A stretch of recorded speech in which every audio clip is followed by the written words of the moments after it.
So hi guys and welcome to today's video in which we are going to study about our remaining chapter which is tracing changes through 1000 years. तो हमने पिछले video में मतलब ये वाला जो है हमारा ऊपर वाला रीड कर लिया था. अभी हम लोग ये वाला रीड करने वाले हैं, ये वाला जो हमारा पैरा है. So let us read it. Throughout this period there was a gradual clearing of forest and the extension of agriculture. तो क्या हुआ, ये जो पीरियड था ना 700 से लेके 1750 तक का, जो हमारे 1000 ईयर्स जो हम चेंजेस ट्रेस कर रहे हैं, तो ये वाला जो पीरियड था इसमें क्या हुआ था कि इसमें ना फॉरेस्ट को मतलब काटा जा रहा था एंड जो एग्रीकल्चर था, एग्रीकल्चर में खेती बाड़ी जो होता है वो इंक्रीज़ होता जा रहा था. Change fast and move complete in some areas than in others, कि कई एरियाज़ में बहुत जल्दी हो रहा था और कई एरियाज़ में मतलब धीरे धीरे हो रहा था. Changes in their habitat force many forest dwellers to migrate, कि अभी देखो जैसे मैंने आपको बोला ना कि ये जो ग्रेजुअल क्लियरिंग ऑफ फॉरेस्ट मतलब जो फॉरेस्ट है उनको क्लियर किया जा रहा था, इसलिए क्या हो रहा था कि जो फॉरेस्ट ड्वेलर मतलब जो फॉरेस्ट में रहने वाले लोग थे उनको अपना हैबिटेट मतलब जहाँ पे कोई रहता है अपना हैबिटेट यानी कि फॉरेस्ट को छोड़ना पड़ा था एंड माइग्रेट करना पड़ा था एक जगह से दूसरी जगह पे. Other started tilling the land and become peasants, के फिर बाकी जो फॉरेस्ट ड्वेलर्स थे वो भी एग्रीकल्चर वर्क में आ गए थे, वो भी मतलब पीसेंट्स वगैरह बन गए थे, खेती करने लगे थे. ठीक है. The new peasant groups gradually became to be influenced by regional markets, chieftain priests, monasteries and temples. They become part of a large complex societies and were required to pay taxes and offer goods and services to local lords. कि अभी देखो जब ये peasants बन गए थे तो इनको भी टैक्सेस पे करने पड़ रहे थे. ठीक है.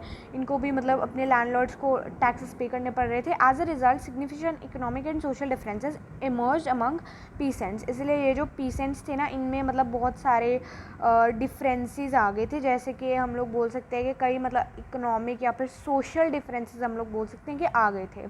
Some possessed more productive land, others also kept cattle and some combined artisanal work with agriculture activity during the lean season. As society became more differentiated, people were grouped into jattis or subcaste and ranked on the basis of their backgrounds and their occupations. Rank were not fix permanently. अभी क्या हुआ, जैसे देखो ये मतलब सबने अलग अलग अपना काम शुरू कर लिया था तो इसीलिए बहुत सारे डिफरेंट ग्रुप्स बन गए थे सोसाइटी में. इसीलिए क्या हुआ था, इन ग्रुप्स को किस में क्या नेम दिया जाता है, इन ग्रुप्स को जटीज और सबकास्ट हम लोग बोल सकते हैं. Rank on the basis of their background, and जो उनका बैकग्राउंड है उनके बेसिस पे उनको रैंक किया जाने लगा. ठीक है. एंड क्या हुआ, ranks are not fix permanent, के जो रैंक्स है ना वो मतलब परमानेंट नहीं होते थे, मतलब चेंज होते रहते थे. And varied according to the power, influence and resources control by the member of the jati. And क्या हुआ, जो उस मतलब सबकास्ट के या फिर जट्टी के जो मेंबर्स होते हैं उनका जो बैकग्राउंड है, उनकी जो पावर है, उनके पास जो रिसोर्सेज हैं, उनके हिसाब से उनको मतलब रैंक जो है उनका बदलता रहता था. The status of the same jati could vary from area to area, कि ऐसा भी हो सकता है कि कोई एक मतलब एक ही कास्ट के आप ले लो, एक ही जट्टी के ले लो, बट अगर वो डिफरेंट एरिया में रहती है तो उनका जो मतलब स्टेटस है वो डिफरेंट हो सकता है, चाहे वो सेम जटी के ही हो. Jatis framed their own rules and regulations to manage the conduct of their members. अभी क्या हुआ, ये जो जटीज या फिर सबकास्ट थे इन्होंने क्या किया, ये खुद के रूल्स बनाने लगे, rules and regulations to manage the conduct of their members. अपने मेंबर्स को मतलब कंट्रोल करने के लिए इन्होंने खुद के ही रूल्स बना लिए. These regulations were enforced by an assembly of elders. Elders का मतलब होता है जो मतलब बड़े लोग होते हैं, मतलब क्या बोल सकते हैं जो एज में बड़े होते हैं, उनके द्वारा क्या होता था, इन रूल्स को मतलब फाइनली इन्फोर्स किया जाता था, फाइनली लागू किया जाता था. Described in some areas as the jati panchayat. And ये जो एल्डर्स के द्वारा जो इनको इन्फोर्स किया जाता था लॉज को, ये कहाँ किया जाता था, जट्टी पंचायत में. इसी मतलब पंचायत को हम लोग जट्टी पंचायत बोलते हैं. But jatis were also required to follow the rules of their villages. But क्या हुआ, अभी जट्टीज ने अपने रूल्स तो देखो फॉर्म कर लिए, बट उनको क्या करना पड़ा, उनको जो उनके विलेजेस के रूल्स भी फॉलो करने पड़ते थे जहाँ पे वो रहते थे, बिकॉज उस किंगडम के भी कुछ रूल्स होंगे ना, तो उनको वो भी फॉलो करने पड़ते थे. Several village were governed by a chieftain, together they were only one small unit of a state. Region and empire. So now we will study about region and empire. Large state like those of Cholas, Tughlaqs or Mughals encompassed many regions. A Sanskrit Pashti, ये हम लोग आगे जाके देखेंगे. Praising Delhi सुल्तान गियाउजुद्दीन बलबन. अभी देखो पहले तो हम लोग ये पढ़ लेते हैं. यहाँ पे क्या दिया गया कि large states like those of Cholas, Tughlaqs, Mughal encompass many reasons, के उन्होंने मतलब काफ़ी रीजन्स को अपने अपने कब्जे में कर लिया था. एंड यहाँ पे एक संस्कृत प्राश्ती है, see chapter 2 for example of a prashasti. हम चैप्टर 2 पे जाना पड़ेगा, वो हम देख लेंगे बाद में। प्रेजिंग दिल्ली सुल्तान गियाजुद्दीन बलबन, अभी उस मतलब प्रायश्चित में क्या किया गया है, गियाजुद्दीन बलबन की मतलब प्रशंसा की गई है, उसको प्रेज किया गया है। Explain that he was a ruler of a vast empire then stretch from Bengal in the east of Ghazni, मतलब ये सारा इसका एम्पायर था, from where to where, stretch from Bengal in the east of Ghazni in the Afghanistan and in west included all south India, मतलब बहुत ही ज़्यादा उसका vast एक एम्पायर था। People of different regions, Goda, Andhra, Kerala, Karnataka, Maharashtra and Gujarat apparently fled before his armies. अभी क्या हुआ देखो, इसके पास मतलब इतना सारा बड़ा मतलब एरिया होगा तो काफ़ी सारे डिफरेंट जो है कास्ट होंगे, ठीक है, डिफरेंट बैकग्राउंड्स होंगे लोगों के, तो इस वजह से क्या हो गया था, apparently fled before his आर्मीज। Historians regard these as exaggerated claims of conquest. At the same time, they try to understand why rulers kept claiming to have control over different parts of the subcontinent. कि अभी ये historians पता करने की कोशिश करती है कि मतलब why rulers kept claiming to understand why rulers kept claiming to have control over different parts of the subcontinent, language and region. By 700, many regions also possessed distinct geographical dimensions and their own language and cultural characteristics. You will learn more about these in chapter 9. आप chapter 9 में इनके बारे में मतलब deeply पढ़ोगे, जो language and geographical dimensions या फिर कल्चरल कैरेक्टरिस्टिक्स के बारे में. They were also associated with specific ruling dynasties.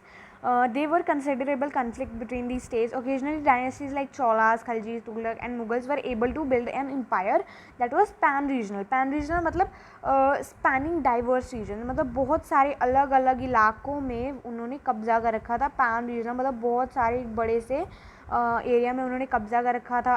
बहुत सारे डाइवर्स रीजन्स, बहुत सारे diverse parts of the subcontinent. Not all these empires are equally stable और सक्सेसफुल. कि देखो अभी क्या हुआ था, इन्होंने मतलब पैन रीजनल एम्पायर तो फॉर्म कर लिया था, मतलब बहुत सारे मतलब ऐसा बड़े एरिया पे कब्जा तो कर लिया था, पर क्या हुआ था कि ये सारे जो थे ना, ये जो सारे एरियाज थे, जो सारी डायनेस्टीज़ ने जो पैन रीजनल एम्पायर पे रूल करती हैं, तो उनका मतलब सबका जो है सक्सेसफुल कंट्रोल नहीं रहा है. ठीक है, आधे सक्सेसफुल रहे हैं कंट्रोल करने में वास्ट एम्पायर को, आधे नहीं रहे हैं. Compare for example table 1 in the chapter 3 and 4 what was the duration of the rule of Khalji and Mughal dynasties. अभी यहाँ पे आपको क्या दिया गया कि अभी हम लोग आगे जाके पढ़ेंगे चैप्टर 3 and 4 में what was the duration of the rule of the Khalji and Mughal dynasties. अभी देखो यहाँ पे आपको क्या दिया गया है, हम लोग टेबल पे आ गए हैं, चैप्टर नंबर 3 के 3rd ही चैप्टर है ना, वेट अ मिनट, हाँ ये चैप्टर नंबर 3 है. आप लोग अपनी बुक से भी देख सकते हो इस टेबल को. यहाँ पे देखो, यहाँ पे आपको डिफरेंट ना वो दिखाए गए हैं, रूलर्स दिखाए गए हैं. तो बेसिकली आपको क्यों बोला गया है कि आपको ये टेबल देखना है, बिकॉज देखो यहाँ पे ना डिफरेंट डायनेस्टीज़ दी हुई हैं. खलजी डायनेस्टी, तुगलक डायनेस्टी, ये सारी मतलब डायनेस्टीज़ दी गई हैं. एंड इन सब डायनेस्टीज़ में पैन रीजनल एम्पायर था, मतलब इन्होंने एक बहुत ही ज़्यादा वास्ट रीजन्स पे, बहुत ही ज़्यादा डिफरेंट रीजन्स पे रूल किया था. ठीक है इन्होंने. तो अभी आप देखो इन सब का ना पीरियड कंपेयर करो आप, कि इन सब का जो पीरियड है, देखो इसने सिर्फ 6 साल रूल किया, इसने इतने साल रूल किया, इसने इतने साल, इतने, मतलब सबका जो ईयर है वो डिफरेंट है, सबकी जो अचीवमेंट्स हैं वो डिफरेंट है, जो हम लोग आगे वाले चैप्टर्स में पढ़ेंगे इन सब के बारे में डीपली. तो पहले हम लोग अपने चैप्टर पे रिटर्न कर लेते हैं. When the Mughal Empire declined in the 18th century, it led to the re-emergence of regional states, but years of imperial pan-regional rule had alerted the character of the regions. तो क्या हुआ था, ये जो ना क्या हुआ था, जो मुग़ल का जो राज था ना, मुग़ल एम्पायर था, ये डिक्लाइन हो गया था, मतलब कम हो गया था during the 18th century.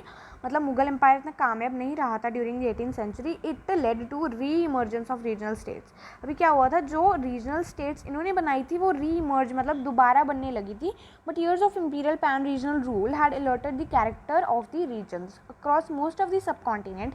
The regions were left with the legacies of the big and small states that had ruled over them. This was apparent in the emergence of many distinct and shared traditions in the realm of governance, the management of economy, like cultures and language.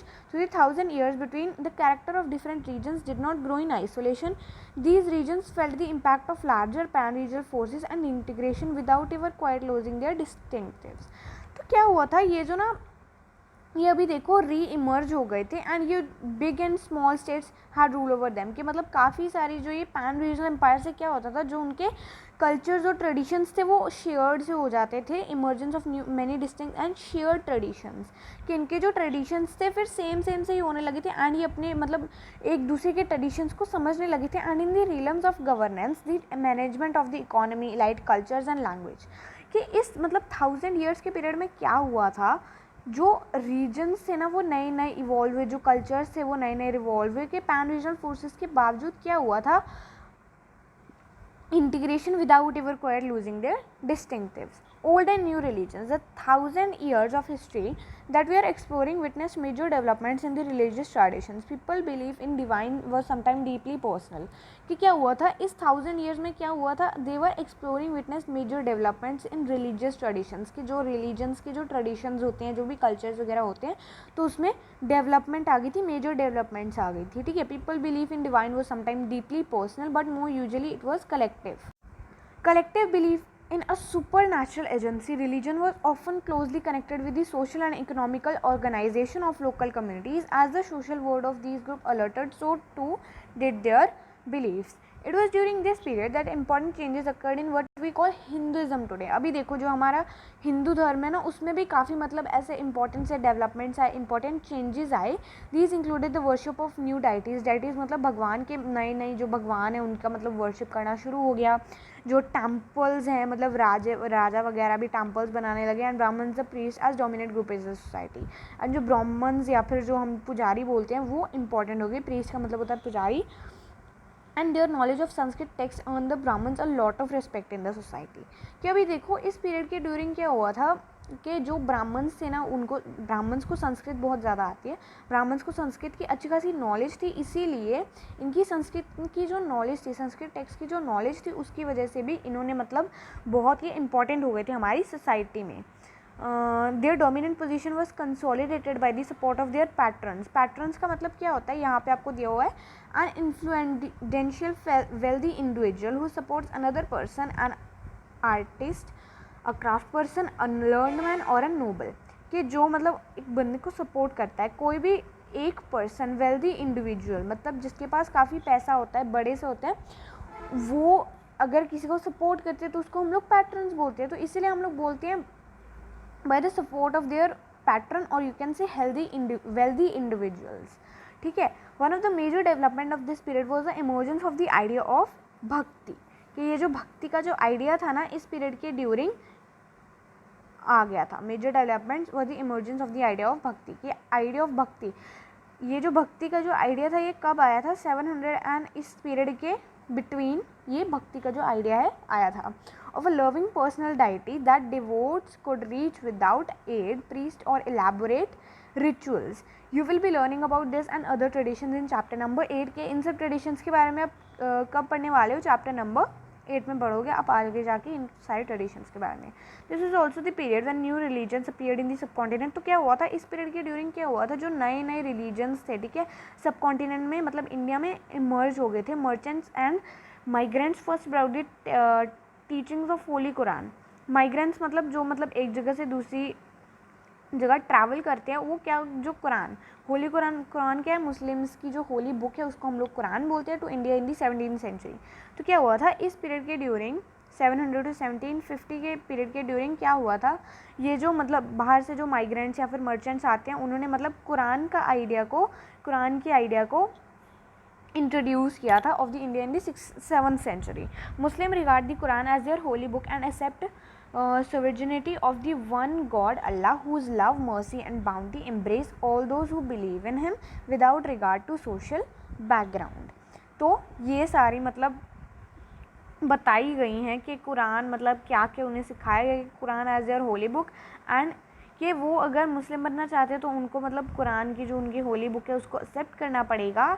And accept the sovereignty of the one God Allah, whose love, mercy and bounty embrace all those who believe in him without regard to social background. Many rulers were patrons of Islam and ulama. के मतलब काफ़ी सारे मतलब supporters थे इस्लाम and उलामा का, जो ये जो रिलीजन थे, learned theologians and jurists. And like Hinduism, Islam was interrupted in a variety of ways by its followers. कि मतलब जैसे हम लोग हिंदी का मतलब हमारी जो होली बुक है, ठीक है, उसको हम लोग मतलब इंटरप्रेट करते हैं, वैसे ही क्या होता है जो कुरान भी उसके जो फॉलोअर्स थे उनके द्वारा इंटरप्रेट किया जाता था, उनके द्वारा मतलब उसके जो सारे कल्चर्स वगैरह हैं, जो सारी बुक्स वगैरह हैं, वो उनके द्वारा लिखी जाती थी एंड उनके द्वारा परफॉर्म की जाती थी, interpreted in a variety of ways by its followers. There were the Shia Muslims who believe that the Prophet Muhammad's son-in-law Ali was the legitimate ruler of the Muslim community, and the Sunni Muslim who accepted the authority of the early leaders or the Khalifas of the community and succeeding Khalifas. There were other important differences between the various schools of law, Hanafi and Shafi, mainly in India, and in theology and mystic traditions. कि Muslims में भी मतलब कई कई different तरह के Muslims होते थे. For example there were Shia Muslims. तो शिया मुस्लिम्स क्या थे, जो मोहम्मद सन इन लॉ था Ali was the legitimate leader of the Muslim community. तो ये मानते थे कि ये जो अली है ना, it is the legitimate leader of the Muslim community. And the Sunni Muslim, अभी ये जो सुन्नी मुस्लिम है ये क्या करते थे, who accepted the authority of the early leaders. मतलब अर्ली लीडर्स की अथॉरिटी को ये एक्सेप्ट करते थे, उनको फॉलो करते थे of the community and succeeding khalifas. तो ये खलीफाज के ही जो सारे ट्रेडिशंस वगैरह थे उनको फॉलो करते थे, उसको ही मानते थे. Thinking about time and historical periods. Historians do not see time just as a passing of hours. के हिस्टोरियंस सिर्फ ऐसे नहीं देखते हम लोग टाइम को आज कैसे देखते हैं कि मतलब टाइम पास हो रहा है. हाँ जी, ये मतलब हमारा पासिंग ऑफ आवर्स, डेज और ईयर्स एज अ क्लॉक और अ कैलेंडर, मतलब वो कैलेंडर के हिसाब से नहीं देखते हैं. Time also reflect changes in social and economical organization. के टाइम सिर्फ मतलब बदलता ही नहीं, टाइम में क्या होता है कि जो इकोनॉमिक या फिर जो सोशल ऑर्गेनाइजेशंस होती हैं उनमें बहुत ज़्यादा चेंज आते हैं. In the persistence and transformation of the ideas and believe the study of time is made somewhat easier by dividing the past in large settlement periods that possess shared characteristics. कि अभी historians के लिए मतलब और easy कैसे हो गया है, वो मतलब हिस्ट्री को और इजीली कैसे पढ़ सकते हैं अगर वो जो है हमारी जो हिस्ट्री है उसकी अलग अलग तरह से पीरियडाइजेशन कर दे, उसको अलग अलग टाइम्स में डिवाइड कर दें. In the middle of the 19th century British historians divided the history of India in 3 periods.